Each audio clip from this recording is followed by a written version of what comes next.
Welcome to self plan and travel. This is Ramu. Kashmir ట్రిప్లో భాగంగా ఈరోజు అయితే మనం దూద్ పత్రి గురించి తెలుసుకుందాం.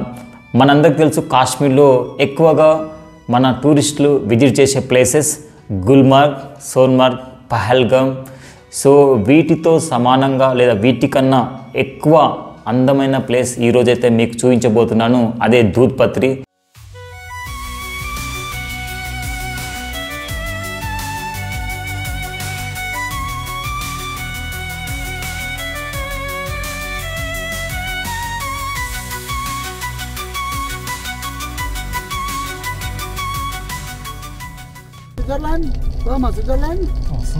స్విట్జర్లాండ్ కూడా ఇట్లా ఉంటుంది.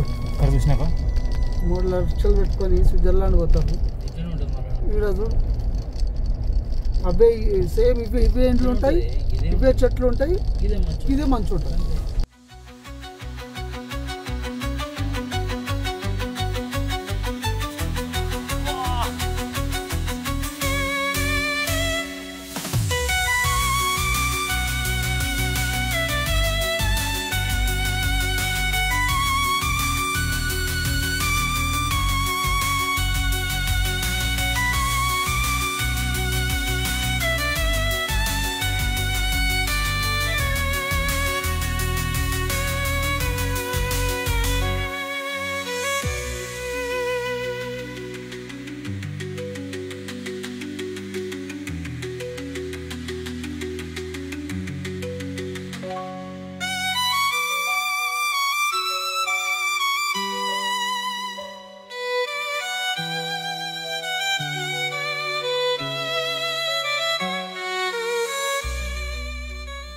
కాశ్మీర్ వస్తే అందరూ గుల్మార్గ్, పహల్గామ్, సోన్మార్గ్ వెళ్తారు. బట్ అంతకన్నా అందమైన ప్లేస్ దూద్ పత్రి ఈరోజు మీకు చూపించబోతున్నాను. ఈసారి మీరు దూద్ పత్రి ఖచ్చితంగా మిస్ అవ్వద్దు. ఈసారి మీరు కాశ్మీర్ ట్రిప్లో ఖచ్చితంగా ఈ దూద్ పత్రిని యాడ్ చేసుకోండి. మిమ్మల్ని వేరే లోకంలోకి తీసుకెళ్తుంది.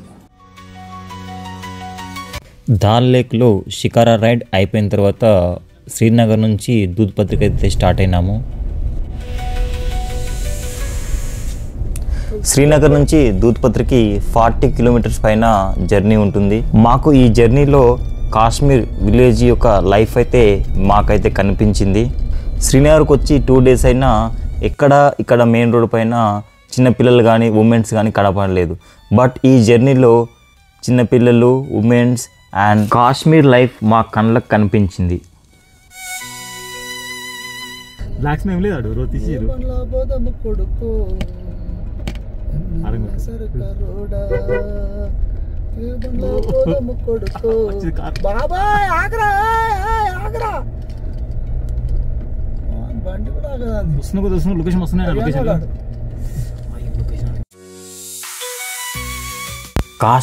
ఎంట్రీ అయినాక శ్రీనగర్ దగ్గర అవుతున్న కొద్దీ మన భారత సైనికులు అడుగడుగున కాపలా కాస్తుంటే కాశ్మీర్లో టెర్రరిస్టులు ఉంటారు, కాశ్మీర్ ప్రజలు మంచివారు కాదేమో అని భయం లోపల ఉండింది. కానీ ఈరోజు దూద్ పత్రి జర్నీలో దూద్ పత్రి చూశాక రిటర్న్లో శ్రీనగర్ వస్తుంటే మేము చలికి వణికిపోతున్నామని గమనించిన ఒక కాశ్మీర్ ఫ్యామిలీ వాళ్ళ ఇంటిలోకి పిలిచి వెచ్చని బ్లాంకెట్స్ ఇచ్చి కాశ్మీర్ ఫేమస్ టీ అయిన కవ్వా ఇచ్చారు. అలాగే వాళ్ళ తోటలో పండిన యాపిల్స్ మరియు వాళ్ళ తోటలో పండిన వాల్నట్స్ అయితే ఇచ్చారు. చాలా బాగా చూసుకున్నారు. అప్పుడు అనిపించింది కాశ్మీర్ విలేజ్ పీపుల్ ఎంత మంచివారో అని. దీనికి సంబంధించిన వీడియో ఎండింగ్లో ఉంది. సో వీడియోను ఎండింగ్ వరకు చూసి వీడియో నచ్చితే లైక్ చేయండి. అలాగే మరిన్ని ఇలాంటి వీడియో అప్డేట్స్ కోసం ఛానల్ని సబ్స్క్రైబ్ చేసుకోండి. Srinagar to Doodhpathri Google map మాకైతే హాఫ్ రోడ్ అయితే తీసుకెళ్ళింది. మేము రోడ్ పైన వెళ్తూ ఉంటే దూద్ పత్రికి రైట్ సైడ్ యారో మార్క్ ఉన్న మా మ్యాప్ గూగుల్ మ్యాప్ అయితే షార్ట్ కట్ అండ్ టైం తక్కువ ఉన్న రోడ్ అయితే చూపించింది. సో మాకు ముందుకైతే తెలిసింది ఈ రోడ్ ఆఫ్ రోడ్ అని. బట్ ఏదేమైనా ఈ ఆఫ్ రోడ్ జర్నీ మా లైఫ్లో అయితే మేము మర్చిపోలేము. ఈ ఆఫ్ రోడ్ జర్నీకి సంబంధించిన వీడియో లింక్ డిస్క్రిప్షన్లో ఉంది, చూడండి. ఈ వీడియోలో కాశ్మీర్ ఎంత అందమైందో మీకైతే కనిపిస్తుంది. ఇక్కడ నుండే ఆఫ్ రోడ్ జర్నీ అయితే స్టార్ట్ అవుతుంది. ఇక్కడ హార్సెస్ ఉన్నవారు మన కార్కి అడ్డం వచ్చి మరీ ఇబ్బంది అయితే పెడతారు. ఒకవేళ మీకు ఆఫ్ రోడ్ డ్రైవింగ్ ఎక్స్పీరియన్స్ ఉంటే దూద్పత్రి శాలిగంగా రివర్ వరకు అయితే మన ఓన్ వెహికల్ అయితే వెళ్ళొచ్చు. మేము తార్ 4x4 కావడం వల్ల ధైర్యం చేసి ముందుకైతే వెళ్ళాము. అయితే ఇక్కడ ఉన్నవారు వెహికల్ అలో ఉండదు అని చెప్పారు. బట్ మేము అలానే ముందుకు వెళ్ళాము. కొద్దిగా ముందుకు వెళ్ళగానే డేంజర్ రోడ్ అయితే స్టార్ట్ అయింది. అక్కడ ఉన్న లోకల్ పీపుల్ హెల్ప్ చేస్తామని అయితే అడిగారు. సో వాళ్ళు హెల్ప్ చేసినందుకు 200 అయితే ఇవ్వమని అడిగారు. సరే ఒప్పుకున్నాము. బట్ వాళ్ళైతే బాగా హెల్ప్ చేశారు. మేము దూద్పత్రి రిటర్న్ అయ్యే వరకు అయితే మాతోనే ఉన్నారు. ఈ దూద్పత్రి ఈ వింటర్లో అయితే టోటల్ వైట్గా కనిపిస్తుంది. అదే సమ్మర్ అయిన తర్వాత ఈ దూద్పత్రి మొత్తం గ్రీన్గా మారిపోతుంది.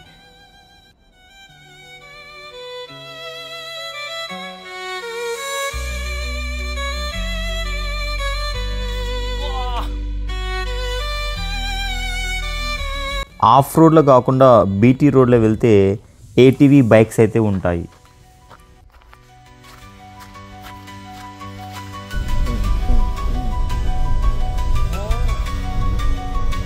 మా ఈ హైదరాబాద్ టు కాశ్మీర్ జర్నీ అయితే మాకైతే చాలా నేర్పించింది. మన భారత మాతను రక్షించడం కోసం, మనల్ని కూడా రక్షించడం కోసం భారత సరిహద్దుల్లో కాపలా కాస్తున్న సైనికుల గురించి, కాశ్మీర్లో మన భారత సైనికుల గురించి ఒక వీడియో అయితే చేస్తాను. మన అందరికి తెలుసు పుల్వామా సంఘటన ఎంత బాధాకరమో. వీరులారా వీరులారా మా వందన లేరు మీకెవ్వరు మీ త్యాగాలకు आपका सारा बच गया है कि नहीं? आप मैं दूधपत्री पहुंच गए, आप कहाँ बाइक लेना? अगर उधर हो आप, इस रास्ते से मैं दिखाऊंगा. उधर यूनियन वाला है ना, वो किसी गाड़ी को नहीं छोड़ते ऊपर. कार हो कोई भी हो, इधर से दिखाऊंगा मैं. उधर पूनी रहता है ना, वो किसी गाड़ी को नहीं ऊपर छोड़ते.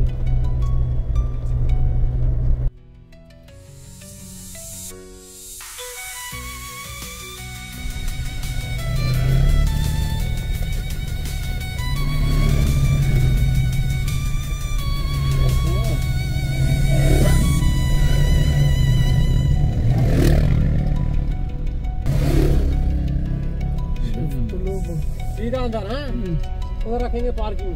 ओके राइट मंसूर भाई. Okay good. ఇక వెహికల్ పార్క్ చేసి బ్యూటిఫుల్ శాలిగంగా రివర్ని అయితే చూద్దాం రండి.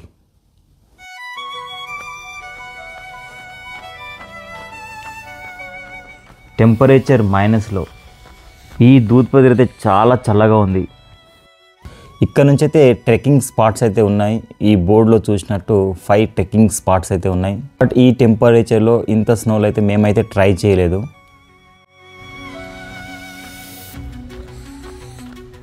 ఇక్కడ టూరిస్టులు నడిచి అయితే ఐస్ అయితే మొత్తం గట్టి అయిపోయింది. కొద్దిగా కాలు పక్కకైతే జారి కింద పడేలా ఉన్నాం.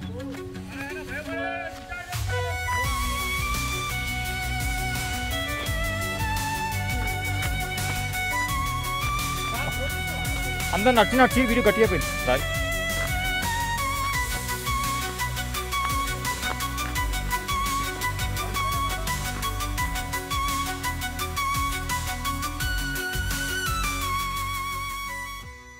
చాలా జాగ్రత్తగా అయితే నడవాల్సి వస్తుంది.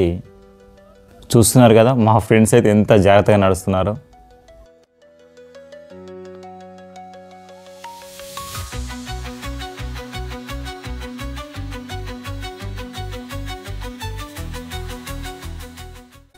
మా ఫ్రెండ్స్ అయితే ఇంకా ఆగుతలేరు ఐస్లో ఎగరం. ఎందుకంటే లో లైట్ అయిపోయింది, తక్కువ టైం ఉంది. సో రీల్స్ కోసం, సోషల్ మీడియా కోసం, ఫొటోస్ వీడియోస్ కోసం అయితే తెగ పోటీ పడుతున్నారు.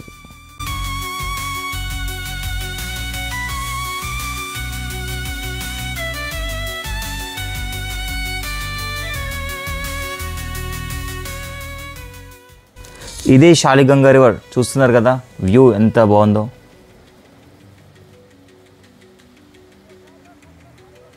The valley of milk. ఈ దూద్పత్రి సముద్ర మట్టానికి 2730 మీటర్లు అంటే 8960 అడుగుల ఎత్తులో ఉన్న అందమైన లోయ. హ్యాండ్ గ్లౌస్ రిమూవ్ చేస్తే హ్యాండ్స్ అయితే గడ్డగట్టిపోతున్నాయి. బట్ ఇక్కడ మక్క బొట్టలు కాలుస్తున్నారు. అందులో పోయి మనం చేతులు కూడా కాల్చుకున్నా ఏం అవ్వట్లేదు. ఇక్కడ కనిపిస్తున్న ఫ్యామిలీ కూడా మన తెలంగాణ మేదిపురం నుంచి అయితే వచ్చారు. భారీ బండరాల మీదుగా ప్రవహించే ఈ శాలిగంగా రివర్ దూద్పత్రి అందనైతే పెంచుతుంది. దూద్పత్రి అంటే పాల లోయ అని అర్థం. కాశ్మీర్లోని ప్రసిద్ధ సాధువు షేక్ ఉల్ అలం షేక్ నూర్దిన్ నురానీ ఇక్కడ ప్రార్థన చేయడానికి పచ్చిక బయలలో నీటి కోసం వెతుకుతున్నప్పుడు అతను కర్రతో నేలను పొడిచాడు. అప్పుడు నీళ్లకు బదులు పాలు బయటకు వచ్చాయంట. అయితే పాలు తాగడానికి మాత్రమే ఉపయోగపడతాయని, అభ్యంగన స్నానం చేయడానికి పనికిరావని అన్నాడు. ఇది విన్న పాలు ఒక్కసారిగా తన స్థితిని నీరుగా మార్చడం వలన ఈ పచ్చిక భూమికి దూద్పత్రి అని పేరు వచ్చింది అని చరిత్ర చెబుతుంది.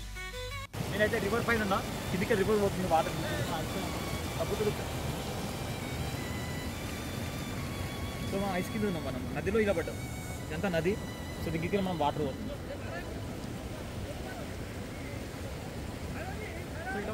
శాలిగంగా రివర్ మైనస్ టెంపరేచర్తో ఇలా గడ్డగట్టిపోయింది. సో వాటర్ అంతా ఈ ఐస్ కిందికి అయితే వెళ్తుంది. మనం అక్కడిక్కడ దాటొచ్చు.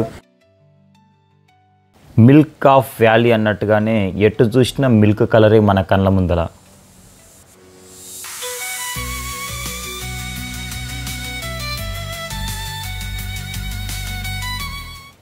ఈ దూద్పత్రి హిమాలయాలలోని పిర్ పంజాల్ శ్రేణిలో గిన్నె ఆకారంలో ఉన్న లోయలో ఉంది. సో దూద్పత్రి విజిటింగ్ క్లోజింగ్ టైం అయితే అయిపోయింది. సో మమ్మల్ని అక్కడ నుంచి ఇంకా బయలుదేరమని చెప్పారు. సో అంతలో అక్కడ ఉన్న ఆఫీసర్తో ఫోటో అయితే దిగాము. ఇక రిటర్న్ శ్రీనగర్కి అయితే స్టార్ట్ అయిపోయాము. సో వచ్చేటప్పుడు ఆఫ్ రోడ్లో వచ్చాము కదా, ఇప్పుడైతే మేము బీటీ రోడ్లో వెళ్తున్నాము. ఈ దూద్పత్రిలో ఎక్కడ చూసినా మొత్తం తెల్ల పరుపులాగా, ఎక్కడ చూసినా స్నోతో కప్పుకోబడి ఎంత అందంగా అనిపిస్తుందంటే ఇక మాటలో అయితే చెప్పలేము.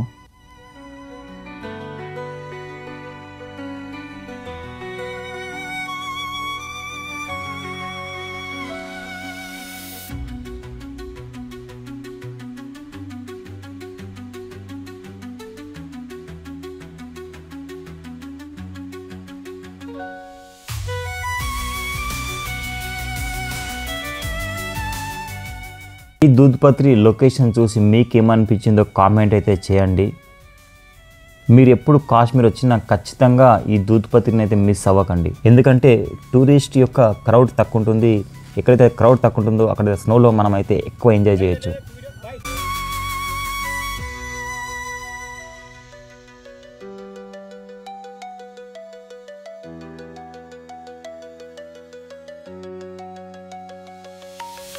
శ్రీనగర్ వెళ్తుంటే ఒక విలేజ్లో టీ తాగుదామని ఆగితే మేము చలికి వణుకుతున్నామని కాశ్మీర్ ఫ్యామిలీ అయితే మమ్మల్ని ఇంట్లోకి ఇన్వైట్ చేసింది. నామ్ క్యా ఇస్కా?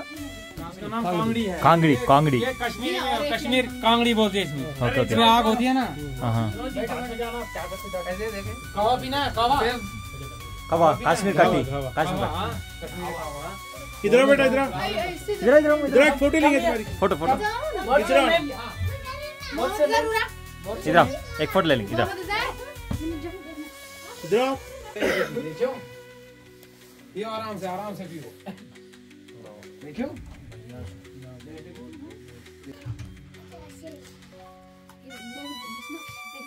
अभी कभी शुरू होता है 104 पर जुलाई में हो जाएगा। आधा फेंक दो, 2-3 का जुलाई अगस्त सेल्फी ले। सुने सिकंदर ना वीडियो से नहीं निकालते, स्लो भैया लिए तो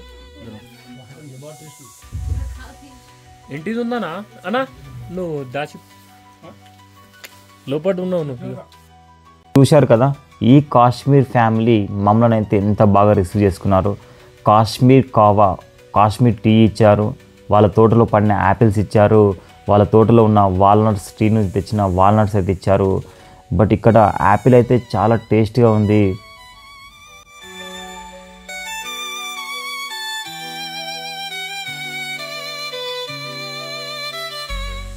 కాశ్మీర్ ఫ్యామిలీ గురించి మీకేమనిపించిందో కామెంట్ అయితే చేయండి.